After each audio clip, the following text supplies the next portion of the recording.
कैसे 2024 के चुनावी मुद्दों में लगने वाला है सबसे बड़ा सियासी तड़का। क्यों चुनाव आने से ठीक पहले हो रही है दिल्ली को हिलाने की प्लानिंग। किसने किया सड़कों पर जुटे आंदोलनकारियों पर सनसनीखेज खुलासा। क्या लोकसभा चुनाव से पहले हो गई है बड़े खेल की तैयारी। तो नमस्कार, मैं हूं संजीव चौहान और आज बात लोकसभा चुनाव की बिसात पर जनता के तमाम मुद्दों के बीच किसानों के हित से जुड़े मसलों और इन मसलों के लिए सड़कों पर उमड़ने वाले कथित किसानों के हुजूम और उन कथित किसानों के साथ पुलिस की हिंसक झड़पों की बिना पर जनता के माइंडसेट पर हावी होती सियासत। दरअसल 2024 एक चुनावी साल है, आप सब जानते हैं। ऐसे में इस साल की शुरुआत से ही एक तरफ मोदी की गारंटी के सहारे चुनावी नारों की भरमार थी, तो दूसरी तरफ विपक्षी दलों के गठबंधन में शामिल नेताओं के बीच सियासी वर्चस्व की बढ़ती रार। ये सब अभी हो ही रहा था। अभी बस पक्ष विपक्ष के तमाम दलों के बीच अपने अपने चुनावी विजन को आखिरी रूप दिया ही जा रहा था कि दिल्ली के बॉर्डर एरियाज में मच जाता है बवाल और दिल्ली को आने वाले रास्तों पर प्रदर्शनकारियों की किसानों के हित में उठाई जा रही आवाज के बीच शुरू हो जाती है पुलिस और आंदोलनकारियों के बीच झड़प की शुरुआत और सियासी गलियारों में फिर गूंज उठता है किसान आंदोलन का बिगुल। जी हां, तो जो तस्वीरें आज पूरे देश ने देखी, आपने देखी, उन तस्वीरों ने कई सवालों और उन सवालों में उलझी सियासत को जन्म दे दिया है और कथित किसानों और पुलिस के बीच हुई हिंसा पर नए सियासी अवसरों को भांपकर नई सियासी रणनीतियां तैयार की जा रही हैं। जी हां, कथित किसानों। मैं इस शब्द का इस्तेमाल बेहद जिम्मेदारी से कर रहा हूं और इसके पीछे की वजह से भी आपको वाकिफ कराऊंगा, लेकिन उससे पहले इस प्रदर्शन को, इसके मायने को समझ लेते हैं और इस प्रदर्शन की जरूरत आखिर क्यों आन पड़ी, इस पर भी नजर डाल लेते हैं।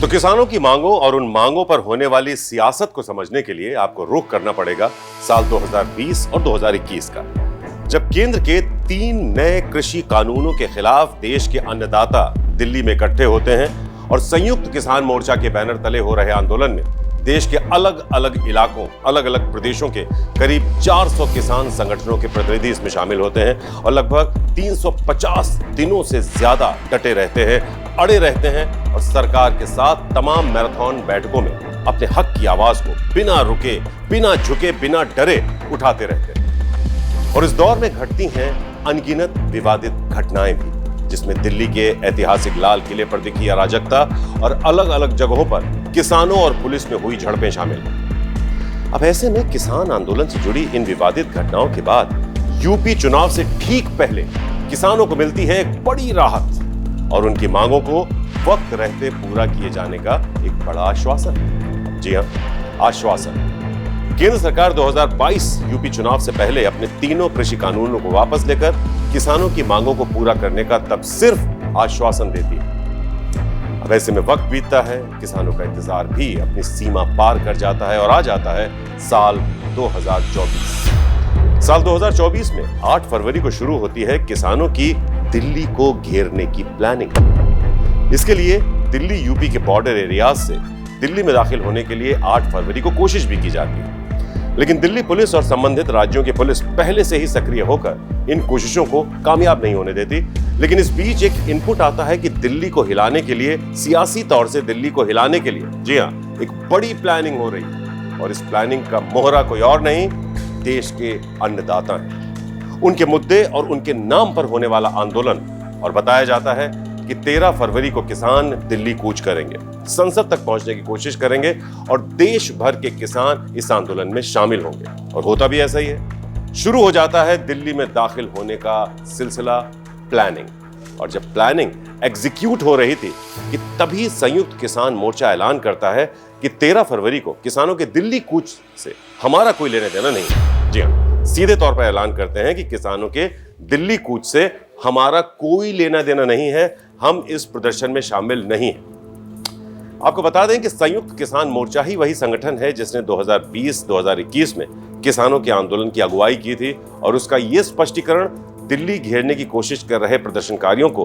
अब तक माने जा रहे किसानों से बना देता है कथित किसान। क्योंकि संयुक्त किसान मोर्चा स्पष्ट करता है कि 13 फरवरी को किसानों द्वारा आयोजित दिल्ली चलो मार्च से उनका कोई ताल्लुक नहीं। हालांकि अन्य संगठनों को विरोध करने का अधिकार है और केंद्र सरकार को लोकतांत्रिक तरीके से उनके साथ पेश आना चाहिए। साथ ही साथ इस मौके पर संयुक्त किसान मोर्चा 16 फरवरी को किसानों के हितों के मुद्दे पर अपनी आवाज बुलंद करने के लिए कर देता है 16 फरवरी के लिए भारत बंद का आह्वान। दरअसल संयुक्त किसान मोर्चा ने केंद्र सरकार से यह स्पष्ट करने का आग्रह किया है उनकी सरकार लोगों की आजीविका की मांगों पर 16 फरवरी 2024 को देशव्यापी ग्रामीण बंद और औद्योगिक क्षेत्रीय हड़ताल के संदर्भ में किसानों और श्रमिकों के मंच से चर्चा के लिए तैयार क्यों नहीं। तो ये तो बात हो गई किसानों के हक के लिए आवाज उठा रहे प्रदर्शनकारियों की, एक झटके में कथित किसान बनने की। तो चलिए आप बात कर लेते हैं इस आंदोलन की जरूरत और उसके मास इंपैक्ट की। दरअसल किसानों की 12 प्रमुख मांगे जिन पर हंगामा बढ़ता जा रहा है, जिसमें मोटे तौर पर अगर हम बात करें तो एमएसपी यानी फसलों के न्यूनतम समर्थन मूल्य से संबंधित कानून की मांग, किसानों श्रमिकों के लिए कर्ज माफी योजना की मांग, भूमि अधिग्रहण कानून में सुधार की मांग, किसानों खेतीहर श्रमिकों के लिए पेंशन की मांग, आदिवासियों के हकों से जुड़े मसलों पर सख्त कानून की मांगें शामिल हैं। इन मांगों पर हंगामा बढ़ने की असली वजह यही है कि सरकार ने 2022 में नए कृषि कानूनों को वापस लेते वक्त कहा था कि आवश्यक सुधार कर इन कानूनों को किसानों की भावनाओं के अनुरूप बनाया जाएगा, फिर इसे लागू किया जाएगा। लेकिन कब लागू किया जाएगा, कैसे होगा, ये कैसे लागू किया जाएगा, अब तक सरकार ने इस मसले पर क्या कुछ किया है, इन सब सवालों के जवाब का किसानों तक न पहुंचना किसानों के खेमे में हलचल बढ़ा रहा है, जिसके चलते किसान भी बेचैन है और वो भी 2024 के लोकसभा चुनाव से पहले इन सवालों के जवाब चाहते हैं। क्योंकि वो जब मतदान केंद्रों पर जाएं तो उन्हें ये तो पता हो कि उनके एक वोट से उनकी जिंदगी में क्या बदलाव आ सकता है। वो ये तो जान सकें कि कौन सी पार्टी उनके लिए सिर्फ सोचती ही नहीं बल्कि कुछ कर गुजरने का जज्बा भी रखती। किसान ये समझ सकें कि किसी विशिष्ट पार्टी को वोट देकर ही उनके मुद्दे का समाधान निकलेगा। तभी तो संयुक्त किसान मोर्चा भी एक बार फिर सरकार से बातचीत की टेबल पर आकर अपना विजन क्लियर करने को कह रहा है।